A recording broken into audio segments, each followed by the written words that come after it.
இதுக்கு முன்னாடி போட்ட வீடியோவில் வந்து பார்த்தீங்கன்னா ஒரு மருந்து சொல்லியிருப்பேன். அது வந்துட்டு பார்த்தீங்கன்னா என்ன மருந்து அப்படின்னா முதல் 25 நாட்களுக்கு போடக்கூடிய மருந்து. அது வந்துட்டு பார்த்தீங்கன்னா அல்பெண்டசோல் ஓரல் சஸ்பென்ஷன் அப்படின்னு சொல்லிட்டு அந்த மருந்து நான் சொல்லியிருந்தேன். இதான் மருந்தோட பேர். அது எப்படி போடணும், எந்த டைமிங் போடணும்னு சொல்லிட்டு அந்த வீடியோவில் இருக்குது. அந்த 25வது நாளில் வந்துட்டு அந்த மருந்து போட்டுருக்கணும்.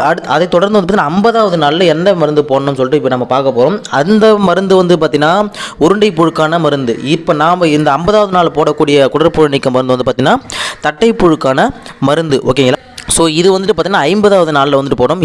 இந்த மருந்தோட பேர் வந்து இப்போ என்ன அப்படின்னா ஃபென்பெண்டாசோலும் ப்ரெசிக்யூவன்டல் சஸ்பென்ஷனும். இந்த ரெண்டு மருந்தையும் வந்துட்டு நீங்கள் போடணும்.